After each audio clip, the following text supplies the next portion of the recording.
नमस्कार दोस्तों। दुनिया की नजर भारत पर है। क्या कि भारत में कहीं किसी सियासतदान के पास 50 करोड़ से अधिक कैश मिलते हैं?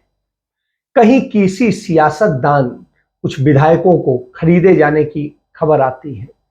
कहीं पर 3 विधायकों के पास से 50 लाख मिलते हैं और इसी तरह के तमाम सारे खेल चल रहे हैं।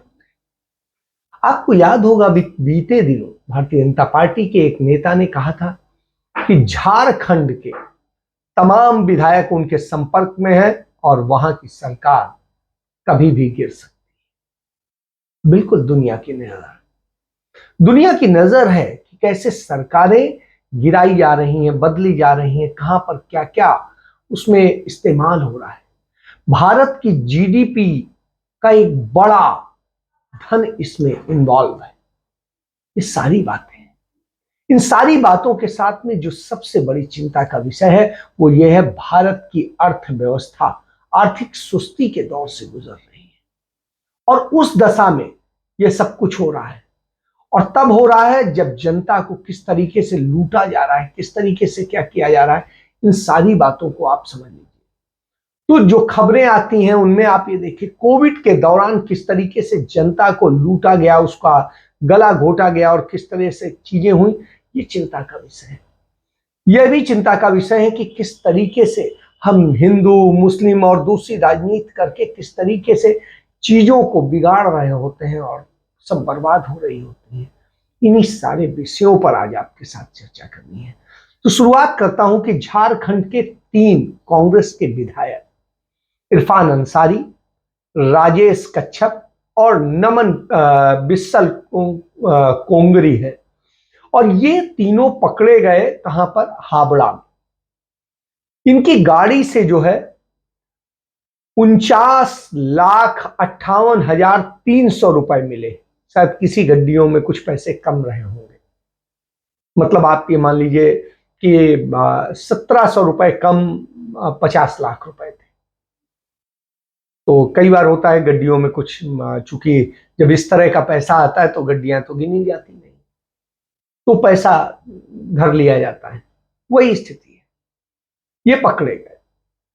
पकड़ने के बाद में सवाल उठा कि आखिर ये पैसा इनके पास अचानक एकदम से इतना पैसा लेके कहां जा रहे थे, उतना कैश क्यों था और कहां से? इस पर जब सारी चीजें सामने आती हैं तो इस पर सामने आता है कांग्रेस के ही बेरमो के विधायक हैं, उन्होंने एफआईआर दर्ज कराई रांची में कि जो है सरकार गिराने के लिए कांग्रेस और जेएमएम की जो सरकार है वो गिराने की एक साजिश रची जा रही है और इन 3 विधायकों के खिलाफ वो एफआईआर दर्ज। अब आप इसके लिंक को जोड़िएगा, वहां पर पैसा बरामद होता है, यहां ये होता है। कांग्रेस पार्टी का हाईकमान इस घटना को देखता है तो उसको गंभीरता से लेता है, उसके पास में रिपोर्ट पहुंचती है तो पता चलता है कि किस तरीके से झारखंड में पूरा खेल हुआ है और एक लेटर बम फूटता है।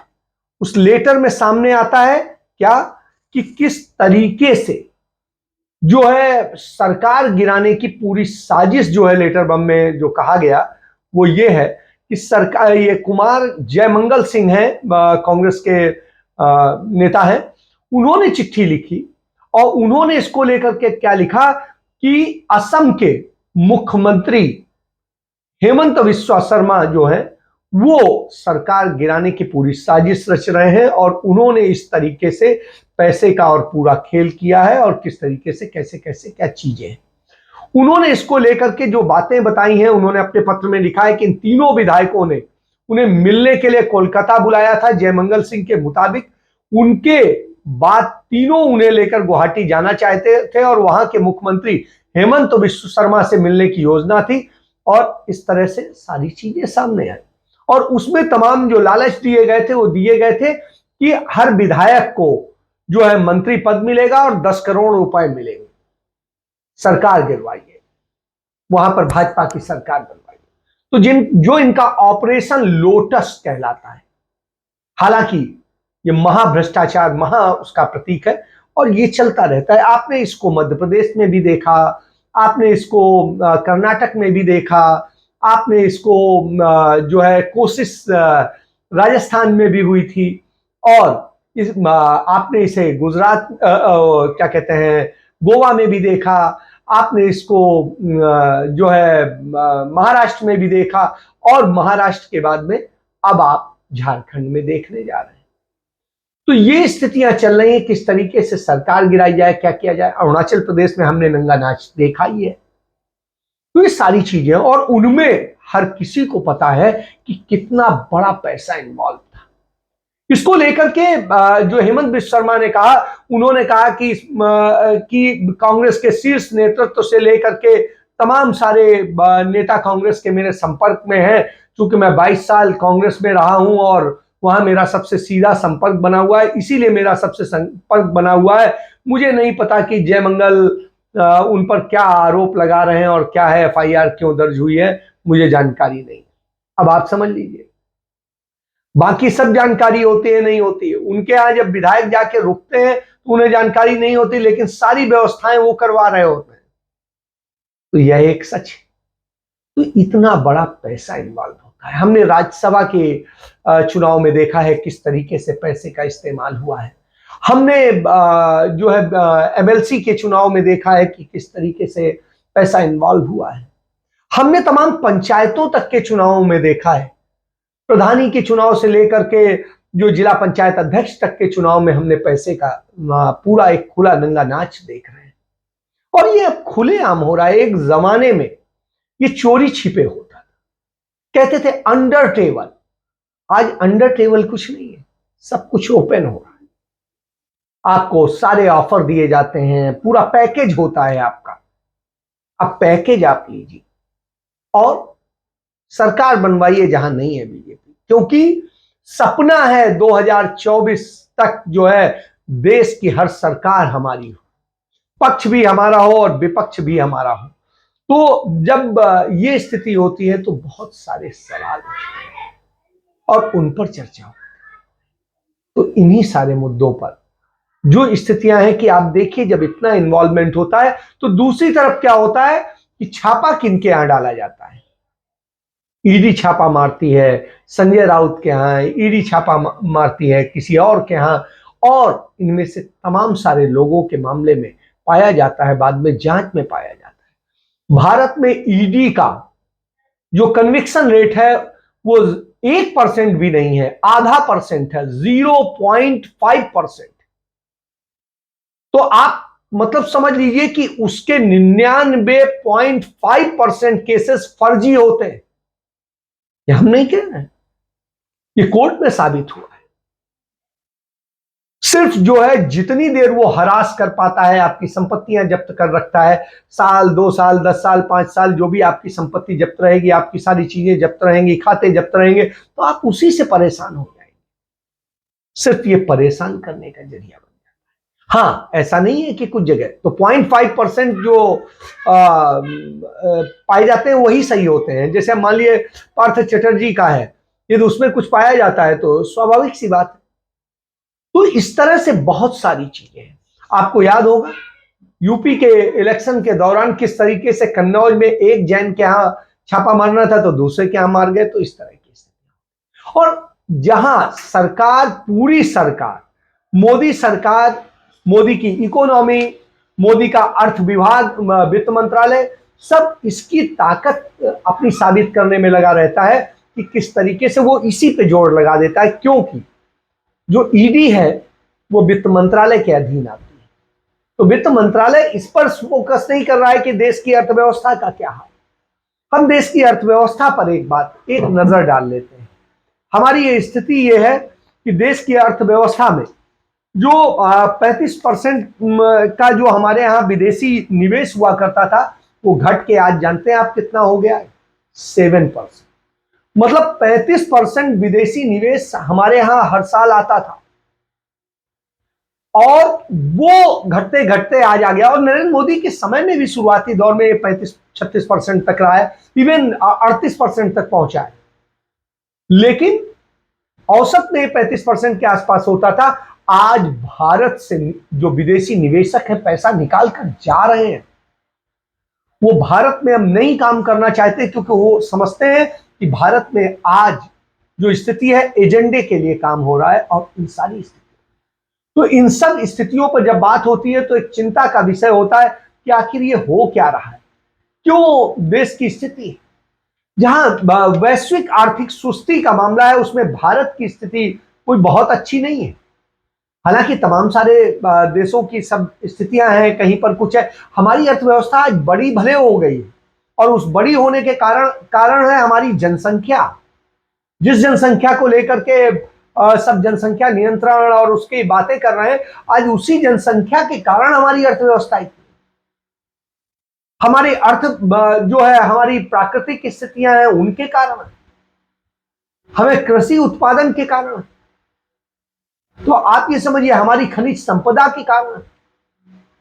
लेकिन हमारी अर्थव्यवस्था किन्हीं कारपोरेट घरानों के कारण नहीं है, हमारी अर्थव्यवस्था जो है मौजूदा सरकार के कारण नहीं है। तो ये स्थिति है। तो अंतरराष्ट्रीय मुद्रा कोष जो आईएमएफ कहलाता है, आईएमएफ ने जो अपडेट दिया है कि अब भारत की जो विकास दर है वो घटकर 7.4% पे हो जाएगी, जो कि 8% के आसपास का अनुमान था कि हमारी जो है 8.7% होगी, वो अब हमारी 7.4% की स्थिति में आ गई। मतलब हम बढ़ने की बजाय घटते जा रहे हैं। और ये तब है कि अब हमारे पास कोविड या इसकी कोई वो नहीं है, और इसका कारण है हमारे देश की पॉलिसी, हमारी नीतियां। अमेरिका में मंदी की आशंकाएं नजर आती हैं, लेकिन उस मंदी के बावजूद वहां की अर्थव्यवस्था बर्बाद हो जाएगी, इस तरह की स्थितियां नहीं, लेकिन भारत में ये स्थितियां हैं। तो इन सब चीजों को समझना पड़ेगा कि किस तरीके से जा रहे हैं हम और क्या हो रहा है। तो यदि हम दुनिया की पूरी अर्थव्यवस्था को समझ ले, तो जिस तरीके के हालत हैं, जिस तरीके से उपभोक्ता के जो सूचकांक हैं और दूसरी चीजें हैं, रोजगार के आंकड़े, वो सब चिंता पैदा करने वाले हैं। और आईएमएफ की रिपोर्ट को देखने के बाद में और भी चिंता पैदा होती है कि इसके मुताबिक जिस तरीके से है, वैश्विक मुद्रास्फीति जो है 8.3% का शिखर स्तर पर पहुंच जाएगी, और अगले साल ये जरूर घटेगी, 6% के आसपास आने का अनुमान है। और उसके बाद में जो है ये 6.6% से गिरकर 3.3% में विकसित देशों में पहुंच जाएगी। तो ये स्थितियां हैं। तो इन सब स्थितियों पे बहुत सारे ब्लूमबर्ग सर्वे की जो रिपोर्ट है वो भारत को लेकर के कि भारत में मंदी की संभावनाएं हैं, लेकिन बहुत गंभीर नहीं। और स्थिति यह है कि लेकिन यहाँ की वृद्धि दर इतनी सुस्त चलेगी कि उसके कारण यहाँ जो भारी जनसंख्या है वो तबाही का कारण बन जाएगी, और वो जो तबाही है वो हमको कहीं ना कहीं पूरी तरीके से बर्बादी की दिशा में ले जाती है। इस बात को समझना पड़ेगा।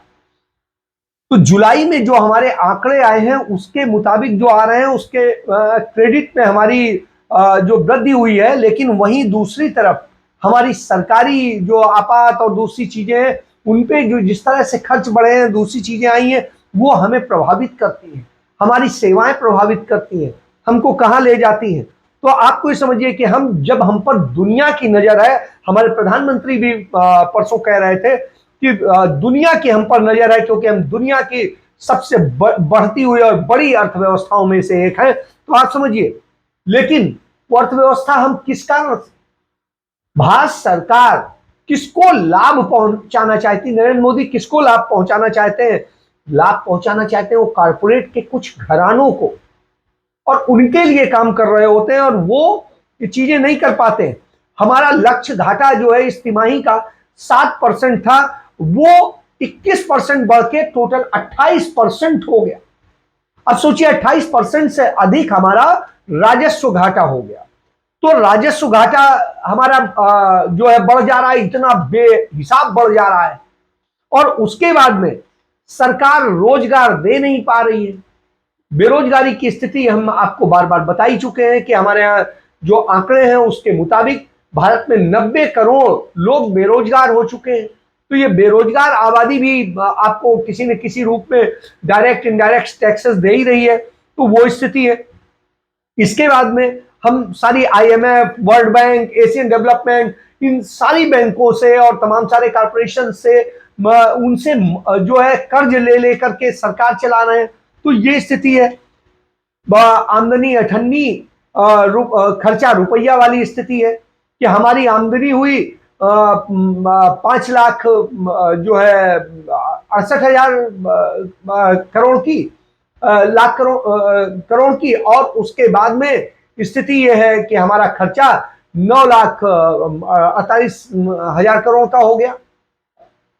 तो इस तरह की स्थिति हमारी हो तो आप समझिए कि 3.5 लाख करोड़ से अधिक का हम नुकसान पे हैं। और ये कहां पे खर्च हो गया? सरकार की रईसी पे खर्च हो रहा है। इसमें 80% जो पैसा है वो सरकार पर खर्च हो रहा है। मतलब इस देश की 130, 135, 140 जो भी आबादी, उस आबादी पर क्या खर्च हो रहा है? सिर्फ 20%। 80% सरकार की अय्याशियों पे खर्च हो रहा है, रईसी पे खर्च हो रहा है, उनके अपनी सुविधाओं पे खर्च हो रहा है, उनके मुलाजिमों पे खर्च हो रहा है, उनके चीजों पे खर्च हो रहा है। तो राजस्व घाटा हमारा बढ़ गया। उधर दूसरी तरफ हमारा व्यापार घाटा इतना बढ़ गया, हमारा एक्सपोर्ट और इंपोर्ट का अंतर इतना ज्यादा हो गया कि हमारा जो विदेशी मुद्रा भंडारण है वो लगातार गिरता जा रहा है।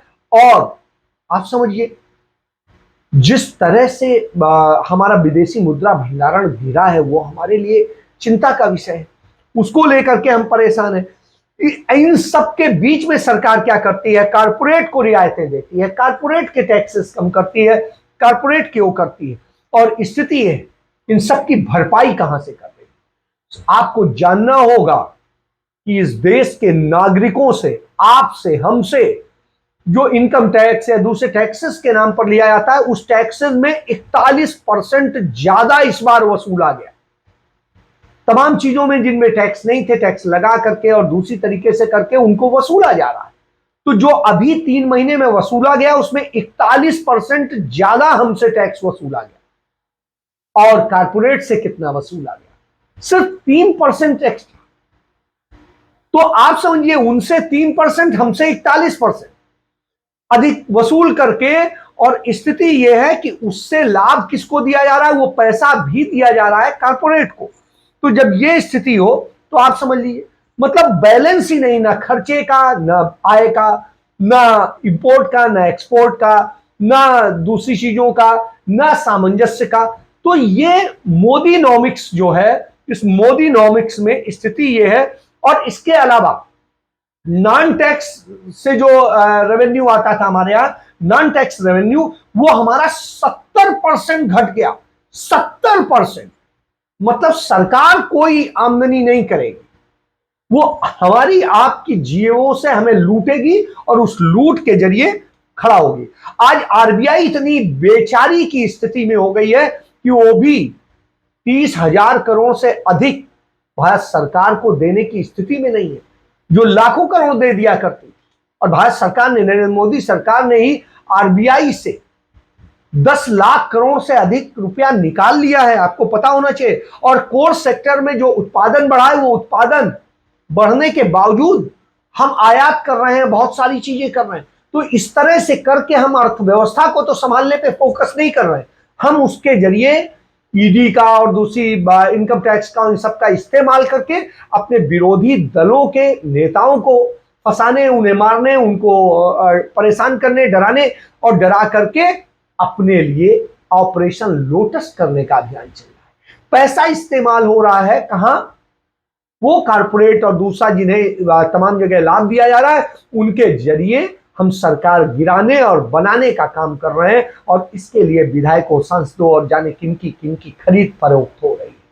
तो ये राजनीतिक खरीद फरोख्त में इन सब का इस्तेमाल है। और जब यह स्थिति तो निश्चित रूप से चिंता का विषय है, और पूरी दुनिया की नजर तो हम पर होना स्वाभाविक। और आज वही आपको सोचना होगा, यदि अभी नहीं सोचे तो फिर कभी नहीं। लोग कहते हैं कि पिछली सरकारें कौन अच्छी, शायद मैं आपकी बात मान लेता, लेकिन जब मैं तुलना करता हूं तो मानता हूं कि पिछली सरकारें बहुत अच्छी थी। 2014 तक की जितनी सरकारें थी वो बहुत अच्छी, वो हमारे आपके लिए भी सोचती। हो सकता है कुछ करप्शन, लेकिन उस करप्शन के मुकाबले आपके लिए करने की स्थिति ज्यादा थी। मतलब 80% आपके लिए करते थे, 20% करते थे। यहां उल्टा है, यहां 80% अपने लिए कर रहे हैं, 20% आपके लिए कर रहे हैं। यह समस्या है और यह देश की नहीं, कारपोरेट की सरकार है। और आज वही, इसको समझिए, जानिए, नहीं तो कल के दिन आपका परिवार, आपके बच्चे, आपकी बेटियां क्या करेंगे आप शर्म भी नहीं कर पाएंगे। इतना ज्यादा दुखद स्थितियां होंगी। इसके साथ मैं चर्चा समाप्त करता हूं। जय हिंद, जय भारत, वंदे मातरम।